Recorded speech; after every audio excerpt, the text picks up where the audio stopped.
तो सादर नमस्ते जी। मैं राहुल आर्य अपने यूट्यूब चैनल वैदिक धर्म पर आपको बहुत बहुत स्वागत करता हूँ। आज का जो हमारा विषय है, विषय बहुत महत्वपूर्ण है। महत्वपूर्ण इसलिए है क्योंकि कल हमने चर्चा की थी कि ईश्वर और जो संसार है और आत्मा है वो एक है या नहीं। तो हमने विस्तार से इस विषय पर चर्चा की थी, क्योंकि जो आचार्य शंकर हुए हैं उन्होंने जो जैनियों का जो खंडन किया था वो इसी आधार पर, जो उनका प्रमाण था वो इसी आधार पर था कि जो जैनी थे वो ये मानते थे कि संसार और आत्मा एक ही है और ईश्वर के अंश, ईश्वर सत्ता नहीं है, ईश्वर आदि को नहीं मानते थे जैनी। तो वो स्पष्ट करते थे कि ये जन्म हमारा आखिरी नहीं, हम सदैव जीवित रहेंगे और ये संसार भी ऐसे ही बना रहेगा। तो इसी बात का खंडन करने के लिए जो आचार्य शंकर हुए हैं उन्होंने इसका सहारा लिया। उनका जो मत था आचार्य शंकर का, वो कहते थे कि ये सारा संसार ईश्वर का बनाया हुआ है और आत्मा और संसार ईश्वर का ही अंश है।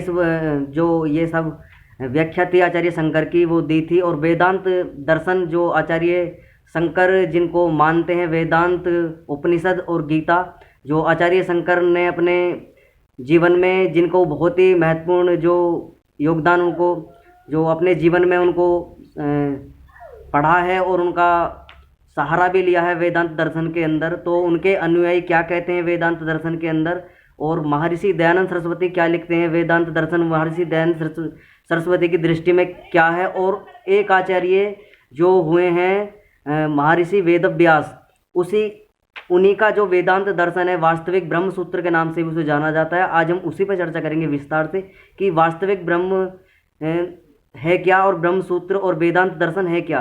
जो आज तुम वेदांत दर्शन देखते हो आचार्य शंकर के द्वारा हो या आचार्य शंकर के अनुयायियों के द्वारा या नवीन जो वेदांती हैं, वो यही मानते हैं कि ईश्वर, जीव और जो प्रकृति है वो इसी के अंश हैं, ईश्वर के ही, और ये संपूर्ण संसार ईश्वर में ही विलय हो जाता है और ईश्वर ही स्वरूप होकर अनेकों प्रकार के विभागों में विभाजित हो चुका है। तो इस प्रकार की जो धारणा नए वेदांतियों के दिमाग में बनी हुई है और इसी प्रकार को संसार भी मानता है। लगभग 80% लोग यही मानते हैं कि ईश्वर ही सब कुछ है, ईश्वर के ही अंश आत्मा है। तो महर्षि दयानंद सरस्वती और महर्षि वेदव्यास क्या लिखते हैं वेदांत दर्शन के अंदर, और महर्षि दयानंद सरस्वती क्या त्रित्ववाद को किस तरीके से मानते हैं, और इनका जो आचार्य शंकर के अनुयायी हों या आचार्य शंकर का जो मत है अद्वैतवाद का वो क्या है, और किस प्रकार महर्षि दयानंद सरस्वती अपनी सत्यार्थ प्रकाश के 11वें समोल्लास के अंदर इसको जो है वर्णित करते हैं, किस प्रकार इसकी व्याख्या की गई है। तो ये है अनेकों प्रकार के जो ये प्रमाण देते हैं जो वेदांती हैं कि जो ये कहते हैं कि जो वेदव्यास जी हुए हैं वो भी वेदांत दर्शन में इस प्रकार की ही व्याख्या करते हैं कि ईश्वर और प्रकृति और आत्मा ये सब एक हैं और ईश्वर के ही अंश हैं।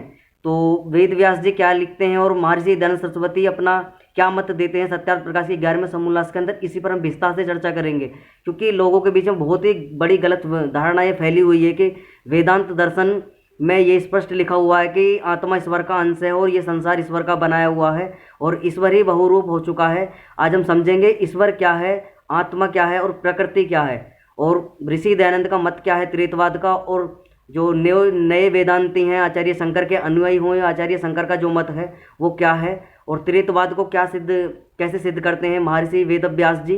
तो बहुत ही महत्वपूर्ण विषय है। आपसे अनुरोध है कृपया करके वीडियो को जो है अंत तक देखें, वीडियो को अधूरा ना छोड़ें, क्योंकि आप अधूरी जानकारी लेके जाएंगे तो आप अधूरा ही ज्ञान आपके अंदर आएगा और आप अधूरा ज्ञान बहुत ही खतरनाक होता है। अधूरा ज्ञान ना लें आप। इस पूरे प्रकरण को समझने के लिए पूरी वीडियो को देखिएगा, आपसे अनुरोध है। और ज़्यादा से ज़्यादा चैनल को शेयर कीजिए, सब्सक्राइब कीजिए, लाइक कीजिए, वीडियो को फॉलो कीजिए। और किसी प्रकार का वीडियो से रिलेटेड या किसी प्रकार का क्वेश्चन आपके मस्तिष्क में है तो आप कमेंट बॉक्स में भी लिख सकते हैं। किसी प्रकार की आपकी कुछ भी क्वेश्चन आपके जो है आपका वो लिख सकते हैं, जिसका समाधान मैं आपको इस वीडियो में जो अलग से कोई भी आपके जो क्वेश्चन है उनका समाधान मैं करने के लिए आपको जो है वीडियो बना के आपको प्रोवाइड कर दूंगा। तो किसी प्रकार की समस्या जो आपको हो, किसी भी प्रकार का वेदांत दर्शन का जिस पर आज हम चर्चा करेंगे, आप इसी विषय पर किसी और विषय पर आपका जो मत हो, किसी भी प्रकार की जिज्ञासा हो, तो आप कमेंट बॉक्स में लिख सकते हैं। तो हम विस्तार से चर्चा करेंगे और समझेंगे कि महर्षि दयानंद सरस्वती क्या लिखते हैं वेदांत दर्शन के विषय में, और आचार्य शंकर का क्या मत है, और उनके अनुयायियों का और नए वेदांतियों का। और एक ऋषि और हैं वेद व्यास जी, जो जिनका लिखा हुआ वेदांत दर्शन है। वेदांत दर्शन के अंदर उन्होंने क्या लिखा है महर्षि वेद व्यास जी ने, और किस प्रकार की जो व्याख्या उन्होंने की है। तो वेदांत दर्शन जो है वो ये मानते हैं लोग कि वेदांत दर्शन का नाम इसलिए वेदांत दर्शन है क्योंकि ये सबसे लास्ट में लिखा गया है। ये बहुत ही जो है ये सही व्याख्या नहीं है, क्योंकि वेदांत दर्शन का मतलब ये नहीं है। वेद का मतलब होता है ज्ञान, अर्थात जो ज्ञान है उसको वेद कहा जाता है। वेद का नाम ही ज्ञान है, और जो संपूर्ण ज्ञान जिसको अर्जन करना है, जिसको अपनी विद्या का अर्जन करना है, विद्या की वृद्धि करनी है, उन्हें वेदों का सहारा लेना पड़ता है। और वेदांत दर्शन इसलिए कहा गया है क्योंकि यह सबसे जो आत्मा, मैं आपको विस्तार से बता दूं, जो हमारा जो उद्देश्य है वो अपने आत्मा को जानना, प्रकृति को जानना और लास्ट में ईश्वर को जानना। तो वेदांत दर्शन के अंदर जो व्याख्या है वो ईश्वर की व्याख्या है। ब्रह्म क्या है, तो इसमें प्रथम अध्याय के अंदर भी यही लिखा हुआ है, अथो ब्रह्म जिज्ञासा। तो मैं ब्रह्म को जानना चाहता हूँ, ब्रह्म है क्या। तो वेद व्यास जी स्पष्ट लिखते हैं कि ब्रह्म क्या है, आत्मा क्या है, प्रकृति क्या है, क्या आत्मा का अंश है या नहीं। इस बात का खंडन भी करते हैं वेद व्यास जी और महर्षि दयानंद सरस्वती भी, क्योंकि दोनों ऋषि महर्षि वेद व्यास और दयानंद सरस्वती ये दोनों के दोनों त्रेतवाद को मानते हैं, क्योंकि त्रेतवाद की थ्योरी वेदों से रिलेटेड है। क्योंकि वेद भी त्रेतवाद को पूर्ण मान्यता देता है, क्योंकि वेदों सारे जो वेद हैं वो त्रेतवाद के ऊपर ही हैं। तो स्पष्ट हम चर्चा करेंगे कि आखिर वेदांत दर्शन है क्या, और महर्षि वेद व्यास ने जो वेदांत दर्शन लिखा है जिसे ब्रह्म सूत्र के नाम से भी जानते हैं, तो वो आखिर है क्या, वास्तविक वेदांत दर्शन है क्या। लोगों को वेदांत दर्शन जो आज जो लोग पढ़ते हैं वो दरअसल में वेदांत दर्शन जो बनाए हुए हैं, कुछ जो नए वेदांती हैं उनके द्वारा बनाए हुए हैं, और कुछ जो आचार्य शंकर हुए हैं उनके अनुयायियों के द्वारा बनाए हुए वेदांत दर्शन है। वास्तविक जो वेदांत दर्शन है वो उपनिषद हैं, उपनिषदों की व्याख्या वेदांत दर्शन ही है। क्योंकि ब्रह्म को जानने के लिए सबसे अच्छा जो शास्त्र है वो उपनिषद है। अगर ब्रह्म को किसी को जानना है, ब्रह्म को प्राप्त करना है, ब्रह्म को अगर वास्तविक स्वरूप में जानना है, ब्रह्म कैसा है, ब्रह्म के क्या कार्य हैं, क्या कर्तव्य ब्रह्म के हैं, वास्तविक ब्रह्म है क्या, तो सबसे अच्छा वो जो साधन है वो उपनिषद है। क्योंकि जो सन्यासी लोग प्राचीन काल में होते थे वो उपनिषदों का सहारा लेते थे, क्योंकि लास्ट जो जिज्ञासा है आत्मा की वो यही है। सबसे पहले तो वो अपने आप को, अपने स्वरूप को जाने, आत्मा जो हम हैं क्या, और फिर उसके बाद प्रकृति, और लास्ट प्रकरण जो है वो ईश्वर का आता है कि ईश्वर है क्या। जब हम तीनों सत्ताओं को समझ लेंगे, तीनों सत्ताओं को ठीक प्रकार से उनका वास्तविक स्वरूप को समझ लेंगे, और यम नियम अष्टांग योग समाधि आदि के द्वारा ईश्वर के जो वास्तविक स्वरूप है उसका हम समाधि में जाकर ईश्वर को प्राप्त कर सकते हैं, और ईश्वर के जो सानिध्य में जाकर मुक्ति सुख को भोग सकते हैं। तो ईश्वर क्या है, इसी पर वेदांत दर्शन पूरा लिखा गया है महर्षि वेद व्यास के द्वारा। तो वेद व्यास जी ने जब लिखा था ये, तो उसके अंदर जो सूत्र भी और व्याख्या जो है उपनिषदों से ली गई है। तो को बहुत सारे सूत्र ऐसे हैं जो उपनिषदों के हैं। तो वास्तविक जो वेदांत दर्शन है वो है क्या, इस पर हम चर्चा करेंगे, और नवीन वेदांतिक क्या लिखते हैं वेदांत दर्शन के विषय में, और क्यों ये ब्रह्म को और आत्मा को और प्रकृति को एक ही मानते हैं, संसार को एक मानते हैं। इसी बात का खंडन महर्षि दयानंद सरस्वती ने सिद्धार्थ प्रकाश के 11वें समोल्लास के अंदर किया है। हम विस्तार से चर्चा करेंगे। तो मैं आपके समक्ष क्वेश्चन पढ़ देता हूँ, क्या इनका मत है। ये कहते हैं नवीन जो वेदांती आचार्य शंकर के अनुयायी हों या आचार्य शंकर का मत हो, तो यह कहते हैं क्या व्यास जी ने जो शारीरिक सूत्र बनाए हैं उनमें भी जीव ब्रह्म की एकता दिखती है। देखो, तो ये सिद्ध कर रहे हैं कि जो महर्षि वेद व्यास जी के द्वारा वेदांत दर्शन लिखा गया है, कि ये सिद्ध करते हैं कि ये कह रहे हैं कि वेदांत दर्शन के अंदर जो महर्षि वेद व्यास जी के द्वारा लिखा गया उसके अंदर भी वो यही मानते हैं वेद व्यास जी के ईश्वर का अंश है आत्मा, और ये संसार ईश्वर का ही है, और ये संपूर्ण संसार ईश्वर से ही बना हुआ है, और अंत में ईश्वर में ही मिल जाता है। तो इस प्रकार की जो व्याख्या है ये नवीन वेदांती अपने वेदांत दर्शन के अंदर करते हैं। और इनका एक जो इन्होंने सूत्र भी दिए हैं, मैं सूत्र आपको पढ़ के सुना देता हूँ। मंत्र संपदा वीर भवा स्वेन शब्दातः ब्राह्मणे जैमिनी रूपाने सिद्धि भय चिति तन्मत्रेण तद मत्व कत्विदे तिद्योडोलोमी। तो औडोलोमी नाम के एक ऋषि हुए हैं, उनका भी व्याख्या इन्होंने दी है कि औडोलोमी भी यही मानते हैं और जैमिनी ऋषि भी यही मानते हैं। तो संपूर्ण जो सारे ऋषियों को इन्होंने व्याख्यान इसमें दिया है और महर्षि दयानंद सरस्वती सभी की व्याख्या इसमें करेंगे, स्पष्ट आपको समझाएंगे किस प्रकार वेदांत दर्शन का मतलब है क्या और वेदांत दर्शन के अंदर व्याख्या है क्या। तो आप आगे मैं पढ़ता हूँ सूत्र को। एवं व्योपन्यासते पूर्व भाविदिब्रोध वादरायण एते एव चान्यधिपति। तो वादरायण जो महर्षि वेदव्यास का ही नाम है वादरायण, और ये उपनिषदों का भी इन्होंने व्याख्या की है कि उपनिषदों में भी इस प्रकार की व्याख्या है। तो आगे लिखते हैं, इनका क्वेश्चन मैं पूरा पढ़ देता हूँ। अर्थात जीव अपने स्वरूप को प्राप्त होकर प्रकट होता है जो कि पूर्व और ब्रह्म स्वरूप था, क्योंकि सब शब्द से अपने ब्रह्म स्वरूप का ग्रहण होता है। तो ये कहते हैं कि जीव ही ब्रह्म है, वो ही अनेकों प्रकार से विभाजित हो चुका है और बाद में वो अपना स्वरूप जो है अपने आप को समझने के बाद वो ब्रह्म ही हो जाता है।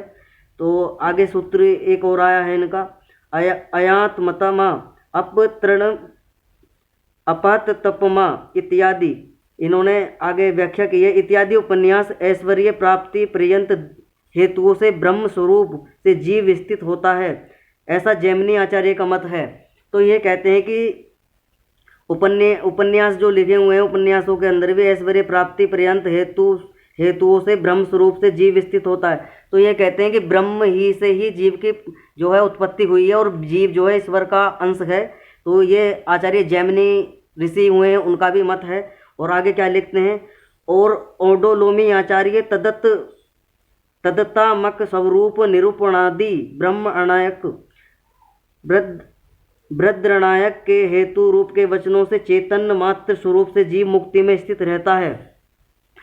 तो ये कह रहे हैं कि जीव जो है औडोलोमी ऋषि हुए हैं आचार्य, वो ये कहते हैं रूप निरूपणानि बृद्रायण के हेतु रूप के वचनों से चैतन्य मात्र स्वरूप से जीव मुक्ति में स्थित रहता है। तो मुक्ति में स्थित रहता है। आगे इसकी चर्चा और करते हैं। व्यास जी इन्हीं पूर्वोक्त उपन्यास आदि ऐश्वर्य प्राप्ति हेतु से जीव का ब्रह्म स्वरूप होने से अविरोध मानते हैं। तो महर्षि जो वेद व्यास जी हुए हैं वो कहते हैं कि ऐश्वर्य प्राप्ति हेतु से जीव का ब्रह्म स्वरूप होने से अविरोध मानते हैं। तो वो मानते हैं जो वेद व्यास जी हैं कि आत्मा जो है वो ईश्वर का स्वरूप नहीं है, वो अलग है। आत्मा अलग सत्ता है, ईश्वर अलग सत्ता है, प्रकृति अलग सत्ता है। तो आगे लिखते हैं, योगी ऐश्वर्य सहित अपने ब्रह्म स्वरूप को प्राप्त होकर अन्य अधिपति से रहित अर्थात स्वयं आप अपना और सबका अधिपति रूप ब्रह्म स्वरूप से मुक्ति में स्थित रहता है। तो आगे इसका महर्षि दयानंद सरस्वती उत्तर देते हैं, क्या कह रहे हैं नवीन वेदांती, इन सूत्रों का अर्थ इस प्रकार का नहीं है, किंतु इनका यथार्थ अर्थ यह है कि सुनिए, जब तक जीव अपने स्वयं के शुद्ध स्वरूप को प्राप्त सब मलों से रहित होकर पवित्र नहीं होता। तो महर्षि दयानंद सरस्वती कहते हैं कि जो आत्मा है वो अपने वास्तविक स्वरूप को जब तक नहीं जानती, अपने जितनी भी उसके अंदर दुर्व्यसन दुर्गंधगी जितनी भी उसके अंदर अज्ञानता भरी हुई है, जब तक वो उसको नष्ट नहीं हो जाती समूल, और जब तक वो अपने आप को नहीं जान लेता आत्मा, तब तक वो ईश्वर को प्राप्त नहीं कर सकता है। तो महर्षि दयानंद सरस्वती लिखते हैं, शुद्ध व्याख्या जो है इसकी मंत्रों की, जो उन्होंने उल्टे सीधे वेदांत के जो दर्शन का मंत्रों की उल्टी सीधी व्याख्या इन्होंने कर दी है, और जिसके बिहार पर ये ईश्वर का अंश और संसार को ईश्वर मान बैठे हैं, और यही सिद्ध जो इनकी पौप लीला है वो सब प्रकार से चलाए हुए हैं। तो आगे क्या लिखते हैं महर्षि दयानंद सरस्वती, शुद्ध स्वरूप होकर प्राप्त सब मलों से रहित होकर पवित्र नहीं होता, तब तक योग से ऐश्वर्य को प्राप्त होकर अपने अंतर्यामी ब्रह्म को प्राप्त होकर आनंद में स्थित नहीं हो सकता। तो वो यही कह रहे हैं महर्षि दयानंद सरस्वती, जब तक अपनी मलिनता को, अपनी आत्मा की शुद्धता जब तक नहीं हो जाएगी, अज्ञान जब तक आत्मा के अंदर से नहीं जो है हटेगा, तब तक उसके ब्रह्म की प्राप्ति उसे नहीं होगी। किसी भी प्रकार से ब्रह्म उसको प्राप्त नहीं हो सकता है जब तक उसे अपने मल आदि की जितनी भी उसके अंदर दुर्व्यसन दुर्गुण आदि की जो एक कालिक उसके जो आत्मा को ढके हुए जब तक वो नहीं हटेगी, तो अंतर्यामी परमपिता परमात्मा को आत्मा प्राप्त नहीं हो सकता है। इसी प्रकार जब पाप आदि रहित ऐश्वर्य युक्त योगी होता है, तो स्पष्ट लिखते हैं, जब पाप रहित होकर ऐश्वर्य युक्त का मतलब है कि वो संपूर्ण संसार की जो विद्या है, वेद आदि सत्य शास्त्रों का, ऐश्वर्य का मतलब यहाँ ये नहीं लिया गया है कि सांसारिक सुखों को ऐश्वर्य युक्त का मतलब यहाँ योगियों के लिए क्या गया है कि योगियों का जो ऐश्वर्य है वो सत्य का जो ज्ञान है, वेदादि सत्य शास्त्रों का, वो ज्ञान उसको जब तक नहीं होगा तब तक वो ब्रह्म के साथ या ब्रह्म को प्राप्त नहीं कर सकता है।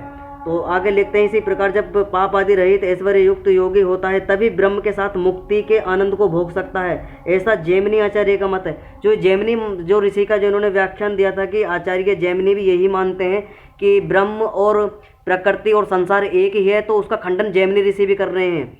तो जैमिनी ऋषि अपने व्याख्यान में स्पष्ट उन्होंने कर दिया है कि इसी प्रकार जब पाप आदि रहित ऐश्वर्य युक्त योगी होता है तभी ब्रह्म के साथ मुक्ति के आनंद को भोग सकता है। ऐसा जैमिनी आचार्य का मत है। तो स्पष्ट खंडन करते हैं जैमिनी ऋषि की। जो ये जैमिनी ऋषि का बदनाम इन्होंने किया है सूत्रों को लेकर के, जैमिनी ऋषि के नाम से जो इन्होंने सूत्र लिख दिए हैं उल्टे सीधे, उसका खंडन स्पष्ट जैमिनी ऋषि करते हैं अपने मंत्रों के अंदर। महर्षि दयानंद सरस्वती उनका उत्तर दे रहे हैं कि वास्तविक जो क्या लिखा हुआ है, जैमिनी ऋषि क्या मानते हैं, ईश्वर को अलग मानते हैं, प्रकृति को अलग मानते हैं और जो है आत्मा को अलग मानते हैं। जब अविद्या दोषों से छूट शुद्ध चैतन्य मात्र स्वरूप से जीव स्तर होता है तभी तदात्मत्व अर्थात ब्रह्म स्वरूप के साथ संबंध को प्राप्त होता है। तो जब अविद्या दोषों से छूट जाता है आत्मा, तो शुद्ध चैतन्य स्वरूप को जब तक वो अपने शुद्ध चेतन मात्र जो आत्मा है, जब तक वो अपने वास्तविक स्वरूप को नहीं पहचान लेता है, अपनी चेतनता को नहीं मान लेता है कि मैं वास्तविक आत्मा का स्वरूप है क्या, तब तक वो मुक्ति सुख को नहीं प्राप्त हो सकता है, ईश्वर को प्राप्त नहीं हो सकता है। अगर उसे आत्मा को ईश्वर को प्राप्त करना है तो अपने अविद्या आदि दोषों को उसे छोड़ना पड़ेगा। जितनी भी अविद्या अज्ञानता जितनी उसके अंदर है, उनका दोषों का समूल नाश करना उसे पड़ेगा, तब जाकर ईश्वर सुख को प्राप्त होगा। तो आगे लिखते हैं महर्षि दयानंद सरस्वती, चैतन्य स्वरूप से जब जीव स्थिर होता है तभी तदात्मत्व अर्थात ब्रह्म स्वरूप के साथ संबंध को प्राप्त होता है। तो जब इस प्रकार के जितने भी दुर्व्यसन दुर्गुण उसके अंदर हैं, जब तक उन्हें समूल नष्ट नहीं कर देता, जब तक वो ब्रह्म को प्राप्त नहीं हो सकता है।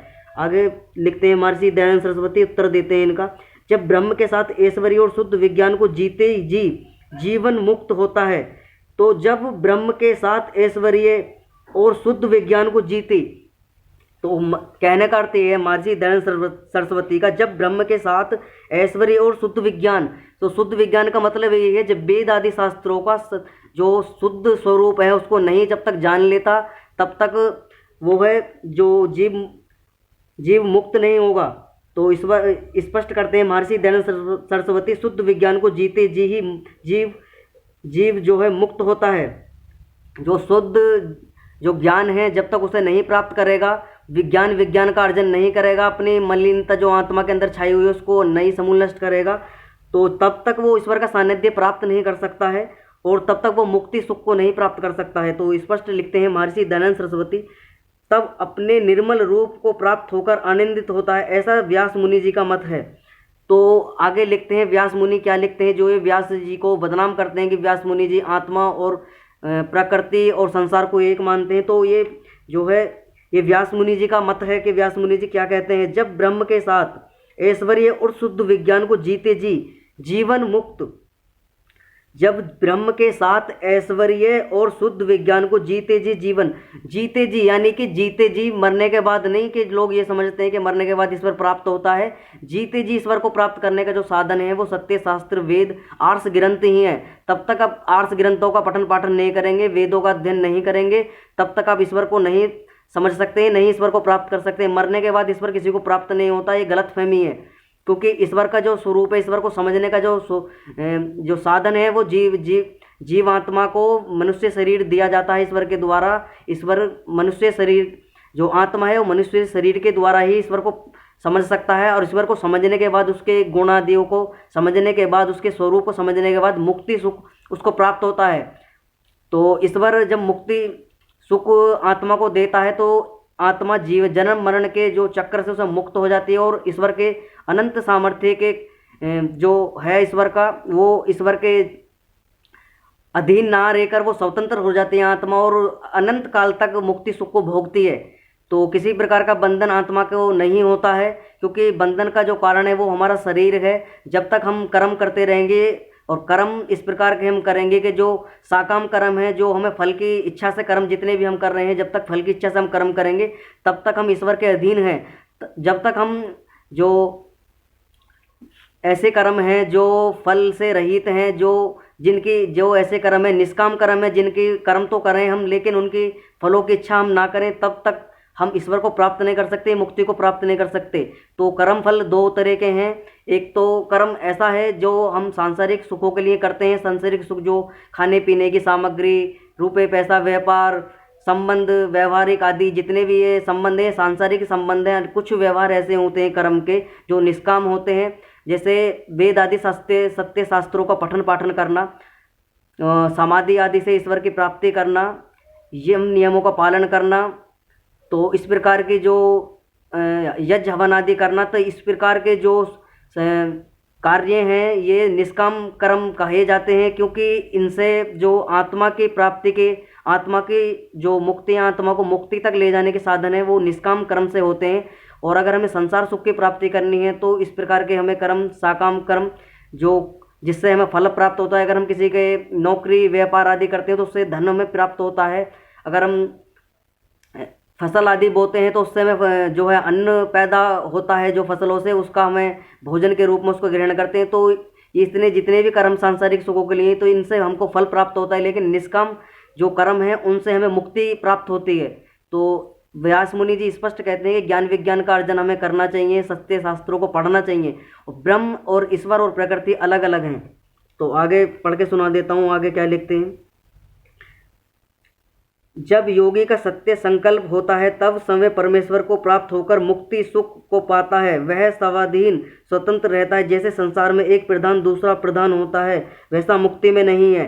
तो मुक्ति को स्पष्ट बताते हैं कि मुक्ति है क्या। मुक्ति में जो है आत्मा स्वतंत्र होता है, किसी प्रकार का बंधन उसको नहीं होता है। वो जो जब चाहे जहाँ जा सकता है, जब चाहे घूम सकता है, फिर सकता है, किसी भी रोक टोक उसको नहीं है।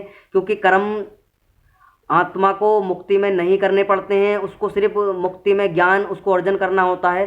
तो मुक्ति सुख में जो होता है, मैं आपको बता दूं मुक्ति में होता क्या है। वास्तविक मुक्ति में लोगों ने गलत धारणा फैला रखी है कि स्वर्ग आदि में जाकर इस प्रकार की सामग्री का उपयोग करते हैं और स्वर्गवासी हो गए, और इधर उधर इस प्रकार के प्रपंचों में जो सांसारिक सुख यहाँ है वही भोगने को मिलते हैं। तो मुक्ति में ऐसा कुछ भी नहीं मिलता है। मुक्ति में सिर्फ और सिर्फ उसको जो संपूर्ण सृष्टि का ज्ञान विज्ञान है, सृष्टि किस प्रकार बनती है और सृष्टि का पालन किस प्रकार ईश्वर करता है, सृष्टि का जो प्रलय किस प्रकार होता है, जो पंच महाभूत हैं वो किस प्रकार बनते हैं, समूल नष्ट होते हैं। और तो इस प्रकार के जो ज्ञान विज्ञान की विद्या है, जल कैसे बनता है, पानी जो मिट्टी कैसे बनती है, अग्नि कैसे बनती है, तो इस प्रकार का ज्ञान विज्ञान का अर्जन आत्मा मुक्ति में करता है। ऐसे सुख आत्मा को प्राप्त होते हैं मुक्ति में। मुक्ति में ये नहीं होता कि मुक्ति कोई एक स्थान पर है, जो निश्चित एक स्थान पर है, कोई जगह है। तो मुक्ति का मतलब ये नहीं है कोई निश्चित स्थान नहीं है। संपूर्ण संसार में सर्वत्र व्याप्त जो ईश्वर है वो संपूर्ण ईश्वर के ऐश्वर्य को भोगता है। तो ईश्वर का ऐश्वर्य क्या है, वो संपूर्ण सृष्टि को बनाना, पालन करना और उसका प्रलय करना, संपूर्ण जो जीवात्मा है उनको कर्म फल आदि की व्यवस्था करनी, उनको उनके कर्मों आदियों का फल देना। तो इस प्रकार की व्यवस्था ईश्वर की है। तो इन सभी सुखों को आत्मा मुक्ति में भोगता है और अनंत काल तक ये सृष्टि चलती है। और इतने ही जब तक ये सृष्टि चलती है ईश्वर के सानिध्य में अपना सुख प्राप्त करता है मुक्ति में आत्मा।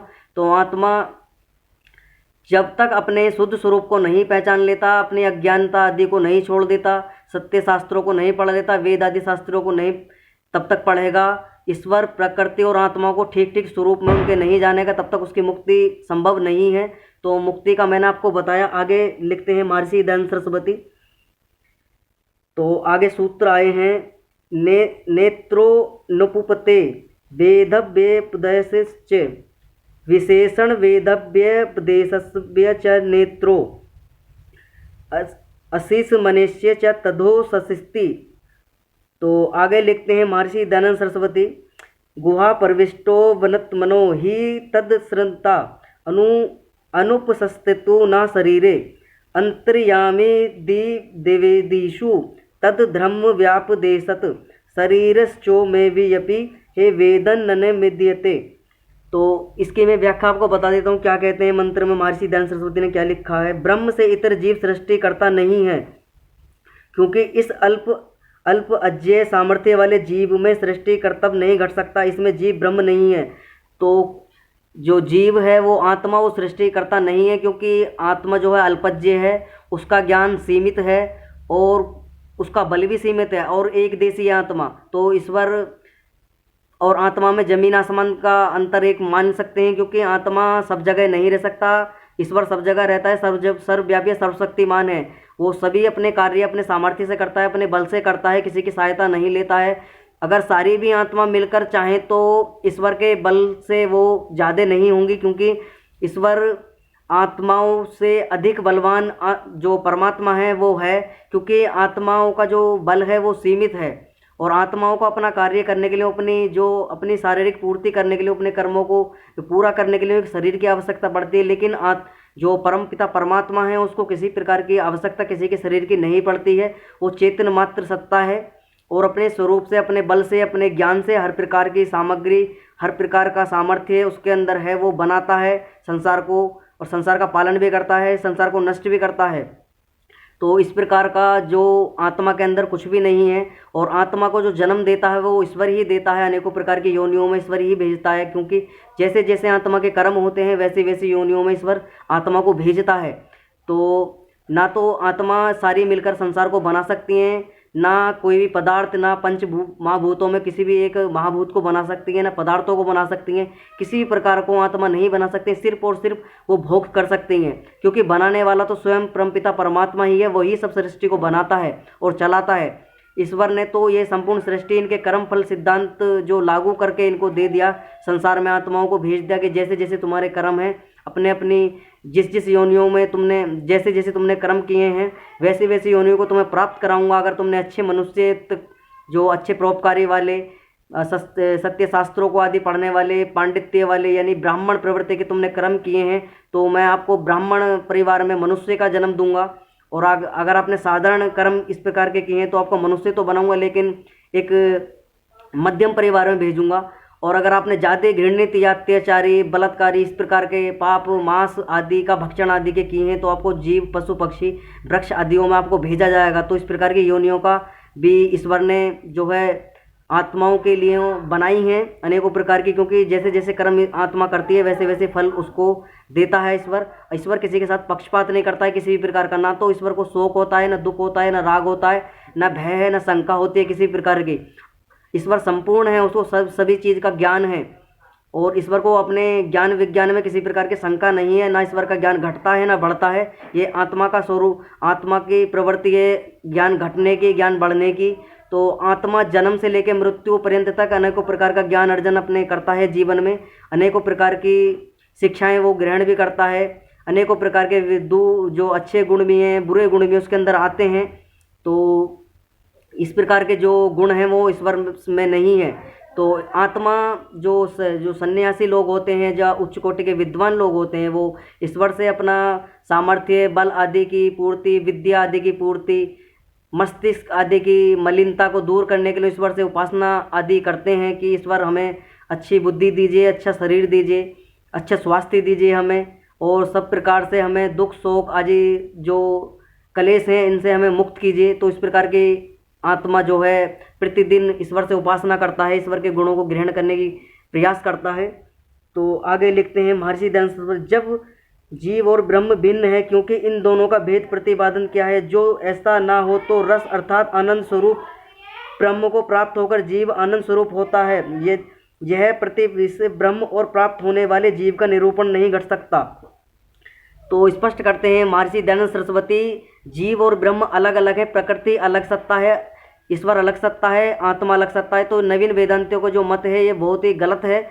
ईश्वर और आत्मा और प्रकृति अलग अलग तीनों सत्ता हैं, और तीनों त्रित्ववाद को मानते हैं महर्षि वेदव्यास जी और आचार्य जो हैं हुए हैं, जो महर्षि दयानंद सरस्वती और जैमिनी आदि जितने भी ऋषि मुनि हुए हैं सभी त्रित्ववाद को मानते हैं। लेकिन नवीन वेदांतियों को जो वो आचार्य शंकर का सहारा लेते हैं और जो वेद व्यास जी के जो सूत्र लिखे हुए उनमें अनेकों प्रकार के जो मिलावट उन्होंने कर दी है, उस प्रकार का सहारा लेकर के वो शास्त्रों को बदनाम करने का कार्य करते हैं। वो ईश्वर, प्रकृति और आत्मा को एक मानते हैं।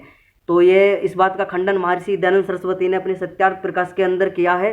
तो आपको समझना चाहिए, ईश्वर अलग है, प्रकृति अलग है। कल भी मैंने आपको बताया था कि ईश्वर और प्रकृति और आत्मा अलग अलग सत्ताएं हैं। ये तीनों सत्ताएं हैं। दो निमित्त सत्ताएं हैं, एक जो है उपादान सत्ता है। तो निमित्त सत्ता वो है जो आत्मा है, परमपिता परमात्मा, और निमित्त जो उपादान है वो प्रकृति है, क्योंकि इस